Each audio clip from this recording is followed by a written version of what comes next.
أعوذ بالله من الشيطان الرجيم. بسم الله الرحمن الرحيم. أولئك الذين لعنهم الله ومن يلعن الله فلن تجد له نصيرا. أم لهم نصيب من الملك فإذا لا يؤتون الناس نقيرا. أم يحسدون الناس على ما آتاهم الله من فضله فقد آتينا آل إبراهيم الكتاب والحكمة وآتيناهم ملكا عظيما. فمنهم من آمن به ومنهم من صد عنه وكفى بجهنم سعيرا. صدق اللہ العظیم. محترم سامعین و ناظرین، السلام علیکم ورحمۃ اللہ وبرکاتہ. درس تفسیر کے سلسلہ میں آپ ہم سورۃ النساء کی آیت نمبر 51 سے لے کر 55 تک تلاوت کر رہے ہیں. یعنی آج کا ہمارا سبق آیت نمبر 51 سے لے کر 55 تک ہے. تو چلیے بادب بیٹھ جائیے، اللہ کے کلام کو غور سے سنیے، ادب سے سنیے، عظمت سے سنیے، اخلاص سے سنیے، دوسروں تک پہنچانے کی نیت سے سنیے، اور اس کی نشر و اشاعت کو اپنی زندگی کا اوڑھنا اور بچھونا بنانے کی نیت کر لیجئے. یہ جو آیت ہے 51 نمبر، آیت نمبر 51،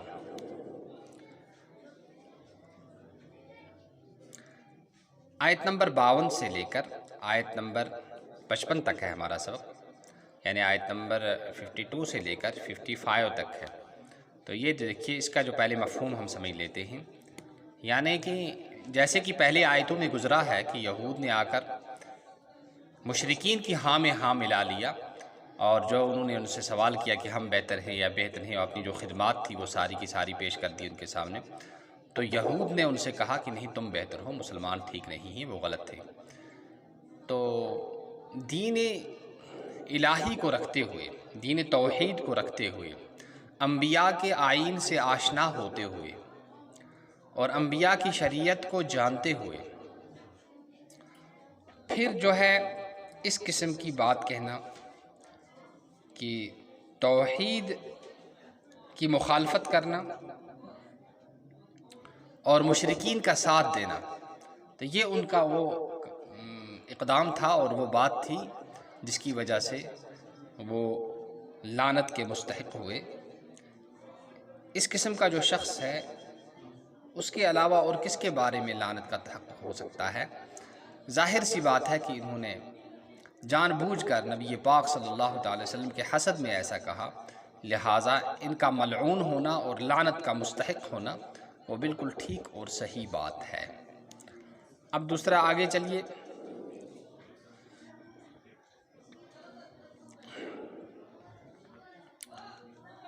آیت نمبر 53، اس کا یہ مفہوم ہے اس آیت کا کہ اگر یہ یہود جو ہیں فطرتی طور پر ان کی قوم کے اندر بخل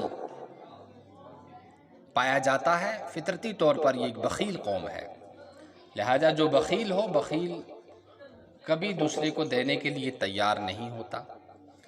تو کہتے ہیں اللہ کہ اگر ہم انہیں ملک دے دیں، انہیں حکومت دے دیں، تو یہ تو لوگوں کو بیچاروں کو کچھ بھی نہیں دیں گے، ایک رتی بھر بھی نہیں دیں گے، ایک ذرا بھی نہیں دیں گے.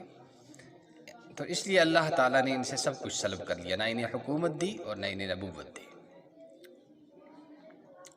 اور اسی طرح سے پھر آگے چلیے آیت نمبر 54.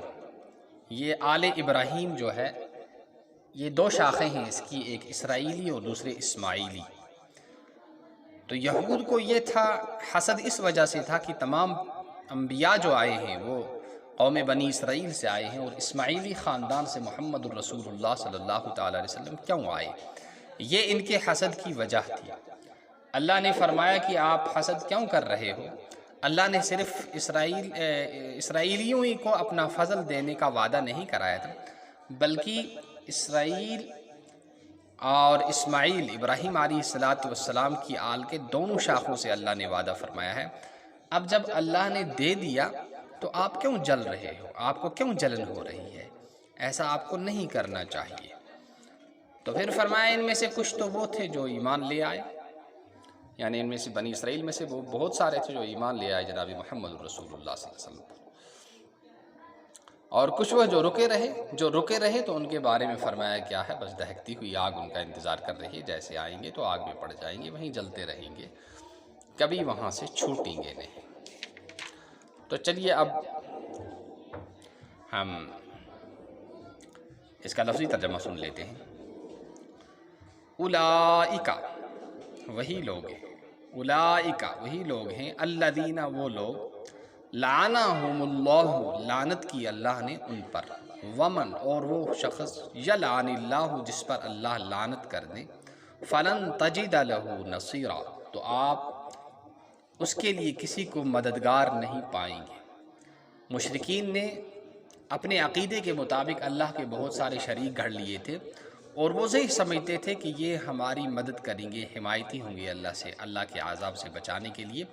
اس لیے اللہ نے ان کے عقیدے کی اور ان کے تصور کی بالکل تردید کر دی کہ وہاں کوئی اللہ کے سوا کسی کو عذاب سے نہیں بچا سکے گا۔ ام کیا، لہم ان کے لیے، نصیب حصہ ہوتا، کیا ہوتا ان کے لیے حصہ، من الملک حکومت سے، فَإِذَن تو جب، لا یأتون الناس تو وہ نہیں دیتے لوگوں کو، نقیرہ رتی بھر یا تل بھر، عبد القادر دہلوی رحمۃ اللہ علیہ کے ترجمے میں ہے تل بھر، تو اس کو اردو میں رتی بھر کہا جاتا ہے، اور ذرا برابر بھی کہا جاتا ہے اردو محاورے میں بھی، تو یہ نہیں دیتے۔ ام کیا، یحسدون الناس وہ حسد کرتے ہیں لوگوں کے ساتھ، علی اس پر، ما جو آتاہم ان کو دیا اللہ نے، یعنی اسماعیلی خاندان کے ساتھ ان کا جو حسد ہے وہ تو اللہ نے دیا ہے، من فضلہ اپنے فضل سے، فقط تو تحقیق، آتینا ہم نے عطا کیا، آل ابراہیم کو، الکتابہ کتاب، والحکمت اور حکمت، وآتیناہم اور ہم نے انہیں عطا کیا، ملکن عظیمہ بڑا اقتدار۔ فمنہم تو ان میں سے کچھ کوئی آمنا ایمان لے آیا، من وہ ہیں، آمنا جو ایمان ہے اس پر، بھی اس پر یعنی محمد الرسول اللہ صلی اللہ علیہ وسلم پر، ومنہم اور ان میں سے کچھ وہ ہیں، من صدّا جو رکے رہے، عنہ اس سے یعنی ایمان نہیں لائے، اپنی ہٹ درمی پر قائم رہے، وکفا اور کافی ہے، بجہنم سعیرا، وکفا بجہنم سعیرا اور دہکتی ہوئی جہنم کافی ہے، اور دہکتی ہوئی جہنم کافی ہے، یعنی ان لوگوں کے لیے جنہوں نے محمد رسول اللہ صلی اللہ تعالیٰ علیہ وسلم پر ایمان نہیں لایا۔ اللہ تعالیٰ ہمیں قرآن کو سیکھنے، اس پر عمل کرنے اور اخلاص کے ساتھ اس کی نشر و اشاعت کی توفیق نصیب فرمائے۔ عربی زبان اور قواعد یعنی گرامر سیکھنے کے لیے ہمارے اقرا چینل مفتی عبداللطیف قریشی القاسمی کی اقرا چینل کو سبسکرائب کرنا اور اس سے نفع اٹھانا نہ بھولیے گا۔ والسلام علیکم ورحمۃ اللہ وبرکاتہ۔ سبحان اللہ وبحمدہ، سبحانک اللہم وبحمدک، ونشہد ان لا الہ الا انت ونستغفرک ونتوب الیک۔ سبحان ربک رب العزة عما یصفون، وسلام علی المرسلین، والحمد للہ رب العالمین۔